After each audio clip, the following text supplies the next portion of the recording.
Good morning, class 6. Welcome in your computer online class. Dear students, all you know that your chapter number 2, computer languages, is running.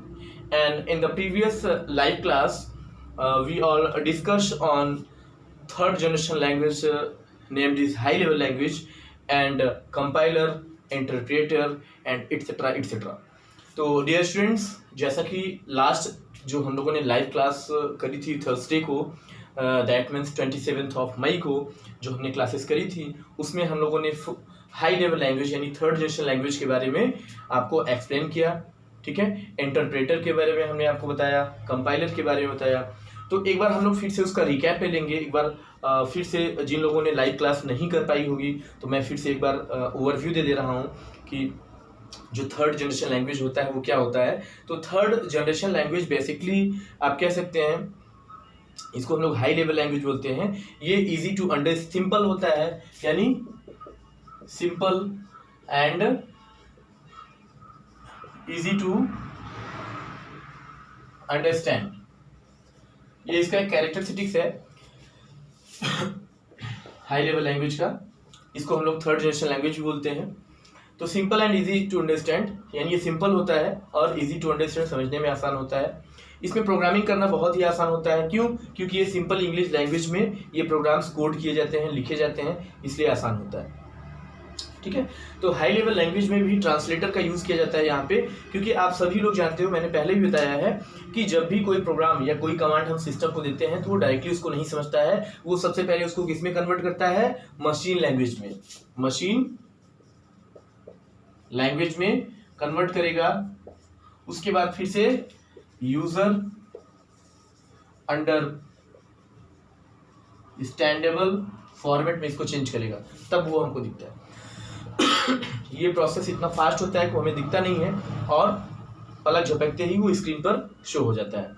तो यहां पर आप देख सकते हो कि जो आपका हाई लेवल लैंग्वेज होता है ये, हाँ, एक और इसका कैरेक्टरिस्टिक होता है, ये मशीन इंडिपेंडेंट होता है।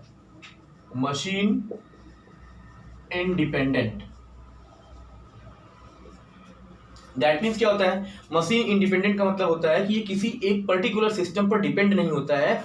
यानी अगर आपने अपने सिस्टम पे प्रोग्राम बनाया है तो उस प्रोग्राम को आप दूसरे सिस्टम पे भी ले जाकर के रन करा सकते हैं, ये फैसिलिटी होती है।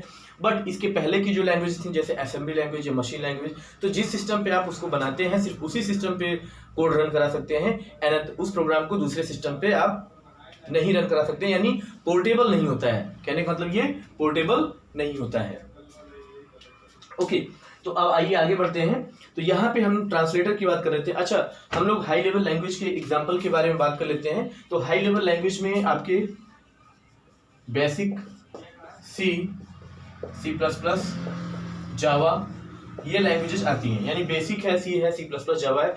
This is the example of third generation of language, और we can say that this is the example of high level language. तो इन लैंग्वेजेस का हम लोग यूज करते हैं। This is the name of languages, ये लैंग्वेजेस की नेम है। अब इन लैंग्वेज इसके जो सॉफ्टवेयर्स आते हैं ये हम लोग क्या करते हैं? इंस्टॉल करते हैं अपने सिस्टम में, फिर इसके अंदर ओपन करके कोडिंग करते हैं। और वो कोड्स जो होते हैं वो हमें प्रॉपर्ली इसकी ट्रेनिंग लेनी होती है, प्रॉपर्ली उसको पढ़ना पड़ता है, तब हम इसमें कोडिंग कर सकते हैं। ठीक है, तो सिर्फ आप इतना चाहिए कि ये इस तरह के प्रोग्राम्स होते हैं और इन प्रोग्राम्स का यूज किया जाता है। हाँ, तो अब बात आती है कि जैसे हम लोग यहाँ पे जब कोड करेंगे, इन लैंग्वेजेस में कोड करेंगे, तो एक ट्रांसलेटर की जरूरत होती है। क्यों? क्योंकि अभी हमने बताया कि मशीन लैंग्वेज में ये चेंज होता है, फिर यूजर इंटरप्रेटर। तो ट्रांसलेटर जो होता है, यानी ट्रांसलेटर इसको क्या करता है? मशीन लैंग्वेज में, यानी इन लैंग्वेज में जब हम कोडिंग करते हैं तो ट्रांसलेटर प्रोग्राम होता है, ये इसको मशीन लेवल लैंग्वेज में कन्वर्ट करता है, और मशीन लैंग्वेज से ये फिर यूजर अंडरस्टैंडेबल फॉर्मेट में चेंज होता है। ओके, तो ये हुआ आपका हाई लेवल लैंग्वेज। अब बात आती है ट्रांसलेटर की। तो ट्रांसलेटर जो होता है, there are two types of translator. दो टाइप के यहाँ पे ट्रांसलेटर होते हैं। कौन कौन सा होता है? एक आपका इंटरप्रेटर होता है और सेकेंड आपका होता है compiler. First is interpreter and second is compiler. तो इंटरप्रेटर क्या करता है? तो this is also a translator and this is also a translator, both are translators, but difference is interpreter क्या करता है, किसी कोडिंग को वन बाय वन यानी लाइन बाय लाइन इसको कन्वर्ट करता है। क्या करता है ये, लाइन बाय लाइन कन्वर्ट करता है। और कंपाइलर क्या करता है, किसी भी प्रोग्राम को वन टाइम में क्या कर लेता है, वन टाइम में इसको ट्रांसलेट कर देता है। तो फिर बेसिक डिफरेंस यही होता है कि इंटरप्रेटर इसको लाइन बाय लाइन ट्रांसलेट करेगा और कंपाइलर इसको क्या करता है, वन टाइम में इसको कन्वर्ट कर देता है। चलिए, तो ये तो हुआ एक तरह से लास्ट क्लास जो हम लोगों ने ली थी, लाइव क्लास हमने करी थी, उसका रिकैप हो गया। अब हम लोग आज के टॉपिक की ओर आगे बढ़ेंगे। आज का जो हमारा टॉपिक है वो है fourth generation language, that means fourth GL। तो इसको हम लोग शॉर्ट में फोर्थ GL भी बोलते हैं, यानी फोर्थ जनरेशन लैंग्वेज भी बोलते हैं। चलिए आगे देखते हैं फोर्थ जनरेशन लैंग्वेज के बारे में। तो करंटली जो हम लोग लैंग्वेजेस आज यूज कर रहे हैं वो फोर्थ जनरेशन लैंग्वेज ही यूज कर रहे हैं, फोर्थ जनरेशन लैंग्वेज या फोर्थ GL। ठीक है, ये होता है फोर्थ जनरेशन लैंग्वेज। तो इसमें हम लोग आइए देखते हैं, fourth generation language are closer to human language than other high level languages. यानी फोर्थ जनरेशन लैंग्वेज क्या होता है, क्लोजर टू ह्यूमन लैंग्वेज। इसका ये कैरेक्टरिस्टिक्स है, closer to human language. That means क्या होता है, जैसे हम लोग हैं, ह्यूमन बीइंग है, हम लोग आपस में बात कर रहे हैं, तो इस तरह के भी आप लोग देखते होंगे आर्टिफिशियल इंटेलिजेंस जो रोबोटिक्स होते हैं, रोबोट्स वर्क करते हैं, वो कमांड्स पे, यानी जो उसका डेवलपर होता है या जो पर्सन होता है, हम रोबोट को क्या करते हैं, कमांड देते हैं, ये वर्क करना है, तो आपके कमांड को वो समझता है और तुरंत वर्क करता है। यानी रोबोट क्या होता है, रोबोट भी एक सॉफ्टवेयर पे ही काम करता है। वो सॉफ्टवेयर किसके द्वारा, कंप्यूटर प्रोग्रामर के द्वारा बनाया जाता है। तो हुआ ना क्लोजर टू ह्यूमन लैंग्वेज, यानी हमने रोबोट को बोला कि ये काम करना है, तो रोबोट ने वो काम कर दिया। लेकिन रोबोट के अंदर क्या होता है, वो कोई ह्यूमन बीइंग तो है नहीं, उसके अंदर भी सॉफ्टवेयर ही काम करता है। वो सॉफ्टवेयर ह्यूमन के कमांड्स को समझ रहा है। This is closer to human language. तो फोर्थ जनरेशन लैंग्वेज क्या होता है, क्लोजर टू ह्यूमन लैंग्वेज। तो यहाँ पे फोर्थ जनरेशन लैंग्वेज के कुछ combination of languages with the following features. तो फोर्थ जनरेशन लैंग्वेज क्या होते हैं, लैंग्वेजेस के कॉम्बिनेशन होते हैं, जो अदर लैंग्वेजेस होते हैं उसके कॉम्बिनेशन होते हैं। तो इनके कुछ फीचर्स होते हैं, क्या है, highly user friendly and independent of any operating system. तो पहला होता है हाईली, इनके फीचर्स हैं जो हम लोग जान सकते हैं, तो highly user friendly, highly user friendly यानी हाईली यूजर फ्रेंडली होता है, and independent for any OS। OS means operating system. तो ये यूजर फ्रेंडली होने के साथ साथ ये इंडिपेंडेंट होता है, किसी भी OS पे, किसी भी ऑपरेटिंग सिस्टम पे क्या होता है, डिपेंड नहीं होता है, यानी कहीं भी काम कर सकता है। Very high speed of execution design to reduce the level of programming efforts. यानी इसका जो अगला है, स्पीड क्या होता है, स्पीड इज वेरी हाई। इनका जो एग्जीक्यूशन स्पीड है या प्रोग्रामिंग का स्पीड होता है वो बहुत ही फास्ट होता है। Minimum efforts from the user to obtain any information, efforts minimum होता है इसमें।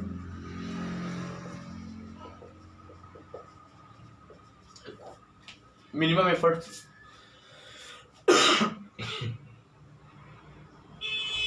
यानी यूजर से कोई भी इंफॉर्मेशन हमें लेनी होती है तो बहुत ज़्यादा इसमें एफर्ट करने की जरूरत नहीं होती है, मिनिमम एफर्ट में हम लोग वर्क कर लेते हैं। Design to reduce time and the cost of software development. यहाँ पे हम अपने टाइम और पैसे यानी कॉस्ट दोनों को बचा सकते हैं।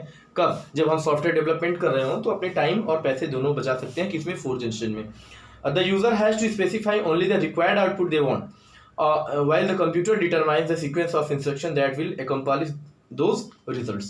यानी यहाँ पे यूजर को क्या करना होता है, अपने अकॉर्डिंग जो भी उसको रिजल्ट लेना है, जिस टाइप का प्रोग्राम बनाना है, वहाँ पे आप उसको मेंशन करते हैं और उसके बाद ये लैंग्वेज डिफाइन करता है कि कौन से लाइन ऑफ कोड को, कौन से प्रोग्राम को हमें पहले एफर्ट करना है, किस पे वर्क करना है। तो ये फोर्थ जनरेशन लैंग्वेज जो हमने आपको बताया।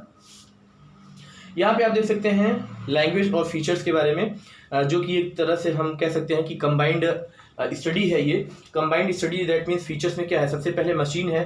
तो जैसे हम आप लोगों ने इस चैप्टर में 4 टाइप्स की लैंग्वेज पढ़ी।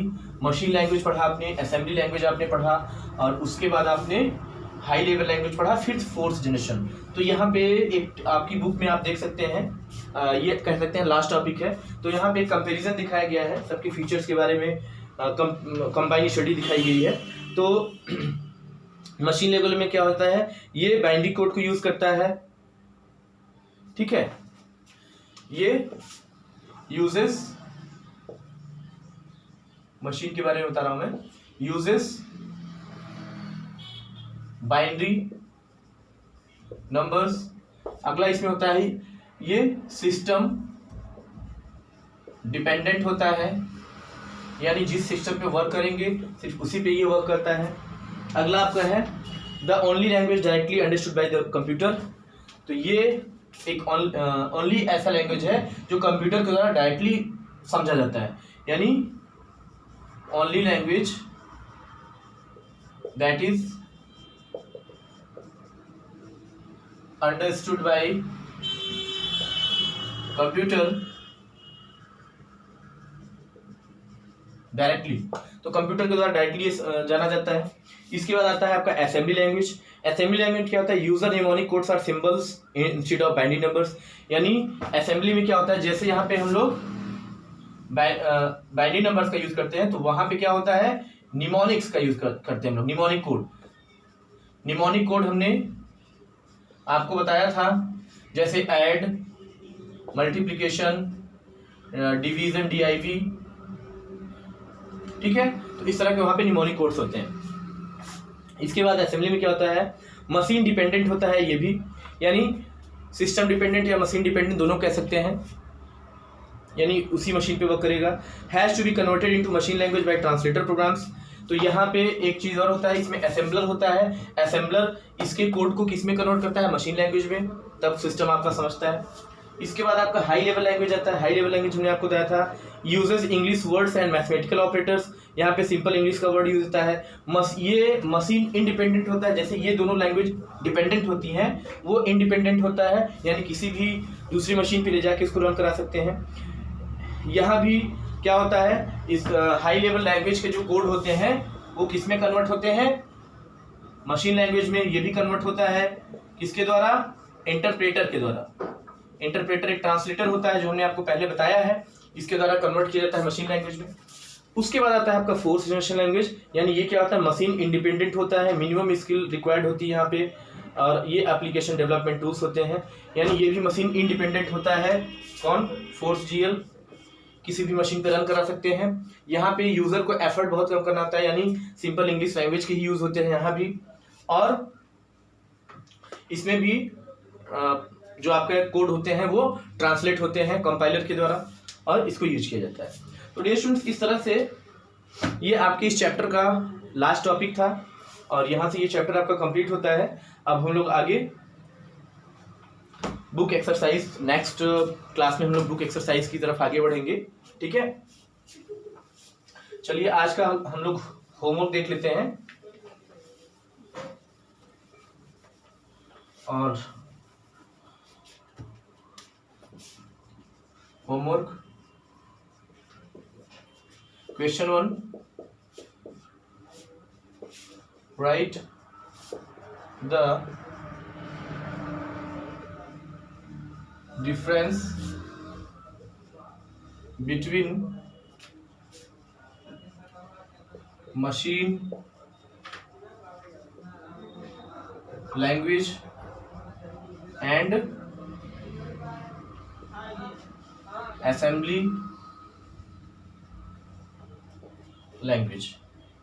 ठीक है, तो पहला क्वेश्चन है right the difference between machine language and assembly language. Question 2 है explain fourth GL, fourth generation language को आपको एक्सप्लेन करना है। Question 3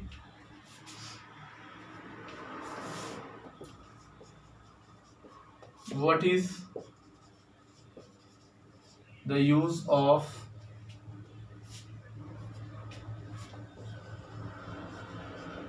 compiler, sorry, what is the use of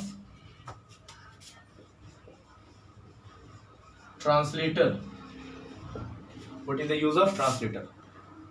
तो ये 3 क्वेश्चन आपको करने हैं और इसका टीचमेंट पे होमवर्क का सेक्शन मैं वहां पे बना दूंगा और ये क्वेश्चन करके आप टीचमेंट पे अपलोड कर देंगे। तो डियर स्टूडेंट्स, आज की क्लास हम लोग यहाँ से एंड करेंगे। Then class, stay home, stay safe. Thank you class.